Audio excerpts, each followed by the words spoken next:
देख रहे हैं उत्तर प्रदेश टाइम्स और मैं हूं आपके साथ ज्योति मिश्रा। आई नजर डालते हैं आज की 7 बजे की 7 बड़ी खबरों पर। जेवर में बन रहे नोएडा इंटरनेशनल एयरपोर्ट के रनवे पर 9 दिसंबर को इंडिगो एयरलाइंस के एयरबस A320 विमान की पहली सफल लैंडिंग हुई थी। अब इस वैलिडेशन फ्लाइट का पूरा डेटा नागरिक उड्डयन महानिदेशालय DGCA को भेजा गया है। अब एयरपोर्ट संचालकों द्वारा एयरोड्रोम लाइसेंस के लिए आवेदन किया जाएगा। इंडिगो की वैलिडेशन फ्लाइट ने 25 मिनट तक रनवे और हवाई क्षेत्र में कई उपकरणों की जांच की थी। विमान ने ILS इंस्ट्रूमेंट लैंडिंग सिस्टम और अन्य नेविगेशनल सिस्टम का परीक्षण किया था। साथ ही एयर ट्रैफिक कंट्रोलर ATC के साथ तालमेल का भी सफलतापूर्वक परीक्षण किया। अधिकारियों का कहना है कि ये एक बार में सफल परीक्षण एयरपोर्ट की तकनीकी और परिचालन क्षमता को दर्शाता है। DGCA को भेजी गई वैलिडेशन फ्लाइट की रिपोर्ट के आधार पर मार्च 2025 तक एयरपोर्ट को कमर्शियल फ्लाइट संचालन का प्रमाणीकरण मिलने की उम्मीद है। ये प्रमाणीकरण मिलने के बाद नोएडा इंटरनेशनल एयरपोर्ट से नियमित कमर्शियल उड़ानों का आपको शुरुआत का मार्ग प्रशस्त होगा। नोएडा इंटरनेशनल एयरपोर्ट के अधिकारियों ने इस सफलता को एयरपोर्ट परियोजना के लिए एक मील का पत्थर बताया। इस परीक्षण के सफल होने से एयरपोर्ट के अंतर्राष्ट्रीय मानकों के अनुसार तैयारी साबित होती है। संभल के चंदौसी में मुस्लिम बहुल मोहल्ला लक्ष्मणगंज में खाली प्लॉट में मिली बावड़ी का रहस्य परत दर परत अब खुलने लगा है। 5वें दिन खुदाई में बावड़ी की ऊपरी मंजिल साफ नजर आने लगी है। लाल पत्थर का फर्श दिखने लगा है। वहीं बुधवार को SI की टीम ने मौके पर पहुंचकर बावड़ी का सर्वे किया। बता दें कि 17 दिसंबर को मोहल्ला लक्ष्मणगंज में 150 साल पुराना खंडानुमा वाकई बिहारी मंदिर मिला था। सनातन सेवक संघ के कार्यकर्ताओं ने शनिवार को संपूर्ण समाधान दिवस में DM राजेंद्र पेंसिया को प्रार्थना पत्र देकर मंदिर के जीर्णोद्धार कराने और मंदिर के पास की गली में स्थित खाली प्लॉट में बावड़ी होने का दावा किया था। DM के आदेश पर उसी दिन खुदाई शुरू हुई तो बावड़ी अस्तित्व में आने लगी। रोजाना सुबह 10 बजे से शाम 6 बजे तक खुदाई का कार्य चल रहा था। 5वें दिन बुधवार को ऊपरी मंजिल का फर्श नजर आने लगा। पीलीभीत के पूरनपुर क्षेत्र में पुलिस मुठभेड़ में मारे गए खालिस्तानी जिंदाबाद फोर्स के तीनों आतंकियों के खिलाफ पुलिस पर जानलेवा हमले की रिपोर्ट दर्ज की गई। आतंकवाद निरोधी दस्ता ATS राष्ट्रीय जांच एजेंसी NIA ने क्षेत्र में डेरा डाल लिया। जांच एजेंसियों के साथ पुलिस की 10 से अधिक टीमें पूरनपुर के होटलों को खंगाल रही हैं।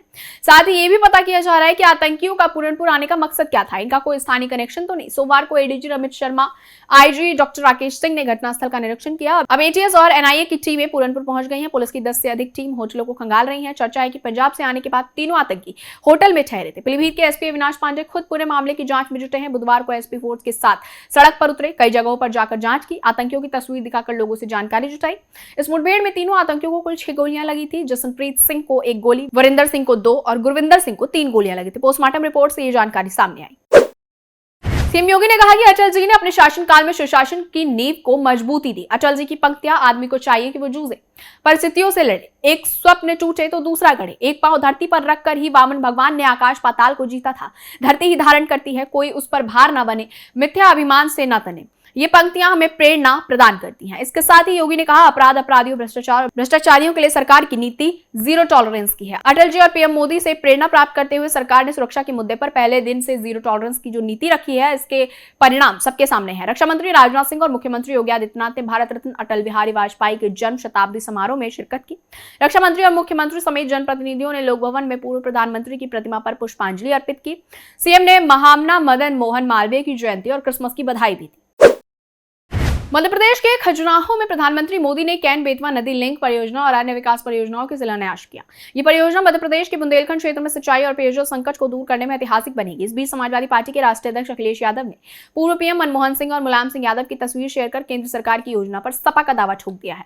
सपा मुखिया अखिलेश यादव ने लिखा, नदियों को जोड़ना देश को जोड़ने का काम होता है। इसी बड़ी सोच के साथ अपने नेताजी ने देश में सबसे पहले 2 राज्यों की नदियों को जोड़ने की परियोजना की संकल्पना की थी और मध्य प्रदेश के तत्कालीन मुख्यमंत्री के साथ केन बेतवा लिंकिंग प्रोजेक्ट में MOU को हस्ताक्षरित करके तत्कालीन प्रधानमंत्री मनमोहन सिंह जी को प्रस्तुत किया था। पूर्व CM अखिलेश यादव ने लिखा, इस परियोजना के पीछे सिंचाई के पर्याप्त पानी, पेयजल और विद्युत उत्पादन के साथ साथ सूखाग्रस्त बुंदेलखंड के जल स्तर में सुधार और इस क्षेत्र के चतुर्दिक विकास के लिए निवेश और पर्यटन के नए दरवाजे खोलकर आत्मनिर्भरता बढ़ाने और पलायन को रोकने का बड़ा नजरिया काम कर रहा था। राजधानी लखनऊ के चिनहट स्थित इंडियन ओवरसीज बैंक में हुई लूट के मामले में पुलिस ने फरार एक और आरोपी को गाजीपुर से गिरफ्तार किया है। आरोपी का नाम विपिन है। जखनिया पुलिस उसे जल्द अदालत में पेश करेगी। बता दें कि अभी तक पुलिस की कार्रवाई में 4 बदमाश गिरफ्तार किए जा चुके हैं। 2 मुठभेड़ में मारे गए हैं। बिहार निवासी मिथुन कुमार और सीतापुर निवासी विपिन फरार चल रहा था, जिसमें से विपिन को गिरफ्तार कर लिया गया है। आरोपियों की तलाश में 6 टीमें लगाई गई हैं। इसके पहले बैंक के लॉकरों को तोड़कर करोड़ों की चोरी में शामिल बदमाश सन्नी दयाल को भी गाजीपुर में ही मंगलवार सुबह 4 बजे पुलिस ने मुठभेड़ में मार गिराया था। तब मौके पर मौजूद रहा विपिन भागने में कामयाब हो गया था। विपिन ही पूरी वारदात का साजिश करता है। दोनों बिहार भागने की फिराक में थे। उन पर 25,000 का इनाम घोषित था। वहीं इसके पहले सोमवार को रात 12:30 बजे लखनऊ में हुई मुठभेड़ में बदमाश सोविंद कुमार को मारा गया था। यूपी में बचेंगे तो कचेंगे के बाद अब नया पोस्टर सामने आया है। प्रयागराज में बुधवार को महाकुंभ से पहले जड़ेंगे तो मरेंगे के होर्डिंग लगाए गए हैं। ये होर्डिंग जगत गुरु रामानंदाचार्य नरेंद्राचार्य की ओर से नागा वासुकी मंदिर के सामने लगवाए गए हैं। दरअसल मेला क्षेत्र में जगह जगह बचेंगे तो कचेंगे की तर्ज पर डरेंगे तो मरेंगे के पोस्टर लगाए हैं। जगत गुरु रामानंदाचार्य द्वारा लगाए गए इस पोस्टर में उनकी तस्वीर भी साफ दिखाई दे रही है। रामानंदाचार्य 2019 के कुंभ मेले में दौरान राम मंदिर को लेकर पोस्टर लगाने के कारण चर्चा में थे। इस बार के पोस्टर का संदेश भी तीर्थयात्रियों के बीच बहस का कारण बन सकता है। 13 जनवरी से 26 फरवरी तक चलने वाले इस महाकुंभ में करीब 45 करोड़ तीर्थयात्रियों के आने की उम्मीद है। इसे देखते हुए प्रशासन ने अपनी तैयारी तेज कर दी। फिलहाल इस बुलेटिन में इतना ही। यूपी से जुड़ी तमाम बड़ी खबरों के लिए देखते रहिए उत्तर प्रदेश टाइम्स। धन्यवाद। हम हैं देश के दिल, उत्तर प्रदेश की धड़कन, उत्तर प्रदेश टाइम्स।